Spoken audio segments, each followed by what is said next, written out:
Hi guys, it's album review time. We've got Thomas Carlsen's Transmission and A Brave Horizon.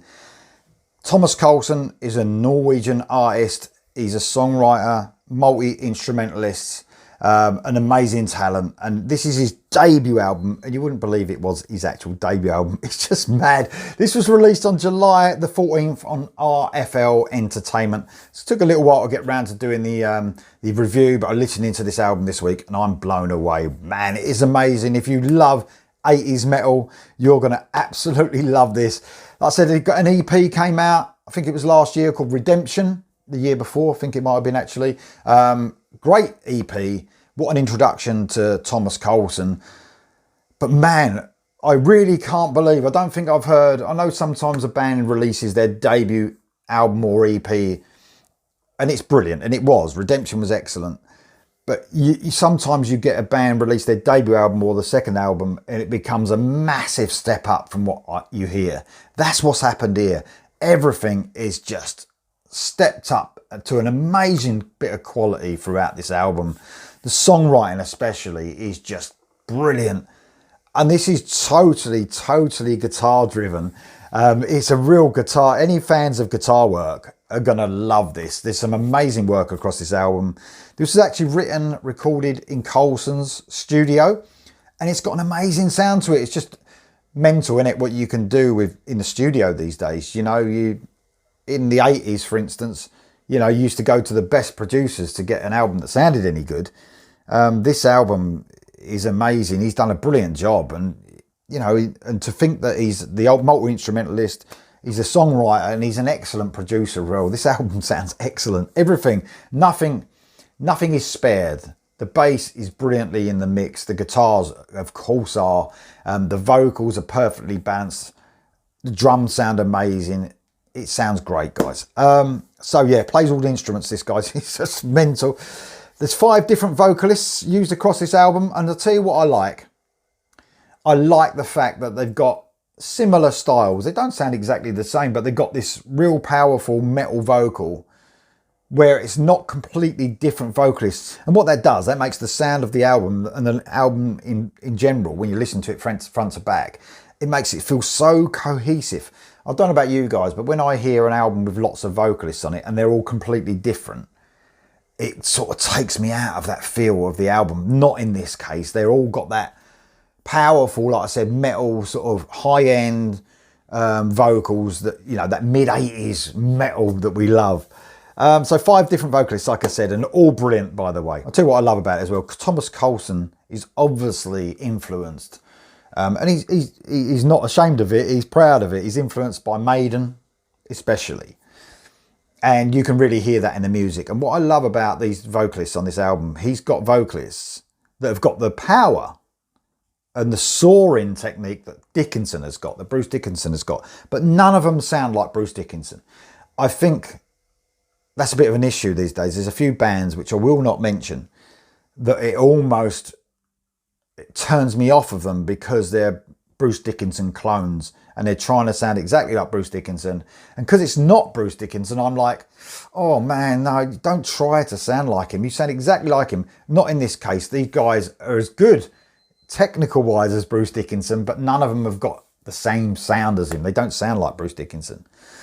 Like I said, this is a guitar driven album through and through. It's really well written though. It's just not just about the guitar, it's about the songs, which is the most important thing. Perfectly executed and performed, obviously, by Thomas Carlsen and these 5 different vocalists. I've mentioned Maiden. Thomas Carlsen also says Priest are a massive influence, and you can hear that, especially in the guitar work and the heaviness of the riffs and all that. Dokken as well. There's one song in particular that's really got a Dokken vibe. I love that one. It's brilliant, this album. And when you talk about Maiden, there's lots, you know, I think about Maiden in a few different ways. Obviously their beginnings, their punky beginnings.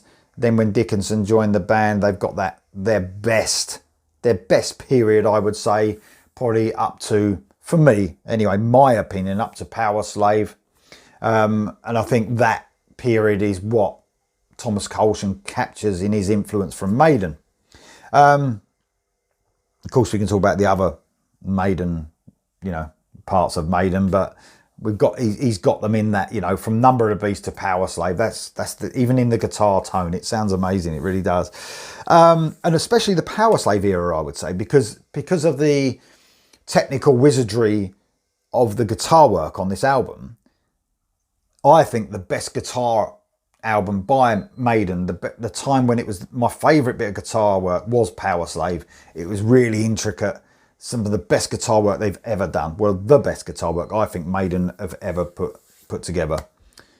Amazing stuff. Let's get on to the tracks. So we start off the album with like a short instrumental. It's about 1 minute, 44 seconds long, clean guitar, a twin lead part. The Maiden influence is strong straight away, even with those guitars when they come in and the drums come in. I love a cool intro though. And it sort of almost sets you up for the brilliant track, The Fire Within.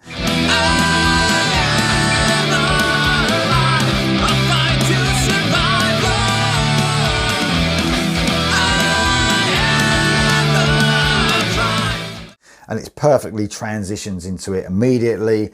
And this was a single as well. Straight away, those guitars set the scene. So melodic. They really are. High-end vocals are brilliant. I love that this singer's got like a rasp when he hits the higher notes. He's like got a bit of an aggressive feel to it, and it sounds excellent.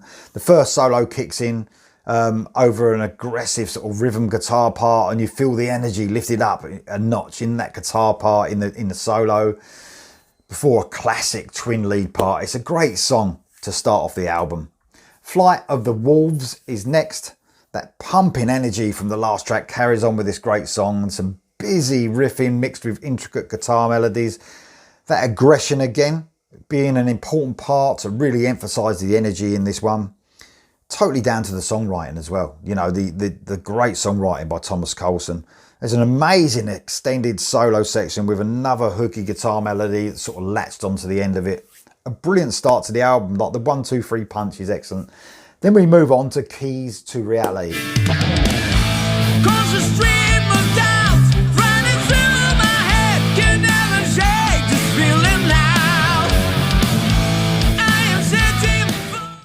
I did mention at the beginning about Dokken influence. That's definitely the case with this song. And it almost is a standout track for me as well. It was a single, slight departure, I'll say, from the rest of the album, for sure, because I think it's more, the rest of the album's probably definitely more Maiden and Priest influence. This one with a Dokken influence. But we're talking classic Dokken here. We're talking under lock and key Dokken, my favourite Dokken period. An excellent song that is so infectious and hooky. At the moment, it's wavering up there in my top songs of the year. It's amazing stuff. Then we move on to Transcending Time, a fast-paced metal track that you might hear from a band like Halloween, something like that. But for me, the Halloween that I prefer almost, without the sometimes happy metal feel. This definitely hasn't got that. It's on the darker side of metal. Hard-hitting, intricate, and always so melodic.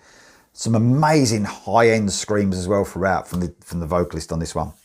Then we move on to an instrumental, Force Majeure, an interesting title. And straight away, as soon as I saw it, it reminded me of Heat, the great Swedish band Heat, who brought out their album last year called Force Majeure. But of course, it's not in that Heat vein, you know, although Heat are absolutely brilliant. This has got like the classic metal feel that Thomas Carlsen is so great at.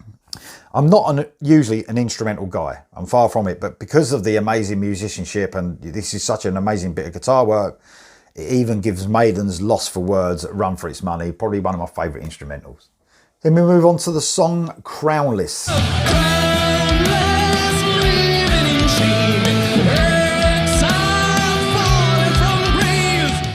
This is just over 7 minutes long. The Maiden influence in full force here, especially in the intro.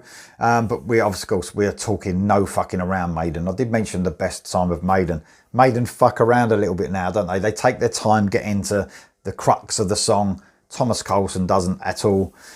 Just over a minute, we're into the vocals. So, you know, that just proves to you, it takes Maiden about 5 minutes to start singing. Not having a go at Maiden. They're amazing, by the way. And we hit that slightly folky feel as well that you hear from Maiden now in this epic track where the vocal lines follow the guitar melodies in a huge chorus. A brilliant galloping instrumental section just grabs you by the throat before hitting you with that excellent chorus again. Amazing song. Then we move on to Vermilion Skies. Love the intro to this song with that clean guitar entwining with the fully electric guitar riffs. Then a high-end scream and we're into a riffy monster of a metal track.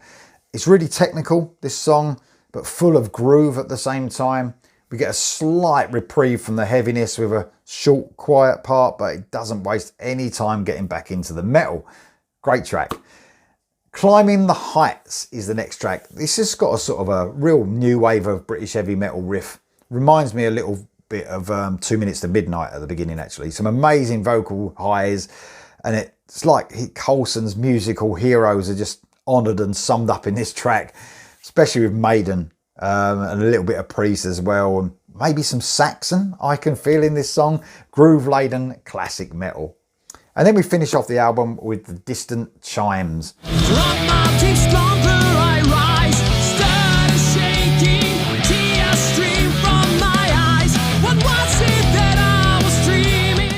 Of course it's going to be epic. It's 10.5 minutes. And closing with this epic track is a sure way to make sure the listener just thinks, right, press play again. Let's go back to the beginning. Again, where Maiden have somehow forgotten how to edit songs a little bit, in my opinion. Carlsen knows how to get to the point as we're fully into the song at 1.5 minutes in. It's got everything, this song. Light, shade, galloping riffs, gorgeous intricate melodies, heaviness. It's beautifully written. It's a brilliant 2-minute instrumental section as well in this, about the midway point before returning to end this epic track. So guys, I know that there's nothing but positive comments under the reactions I've done to some of these songs, Thomas Carlsen songs, and so well deserved, but this album does not disappoint. If you love the singles, you might love the album even a little bit more. A Brave Horizon, it's already out, guys, July the 14th. Support the artist, get on, download it, order it from him, physical copy, whatever you got to do, guys, to support this artist, because he is one special talent. Check out Thomas Carlsen's Transmission, A Brave Horizon. Get it, guys. Let me know what you think. See you soon.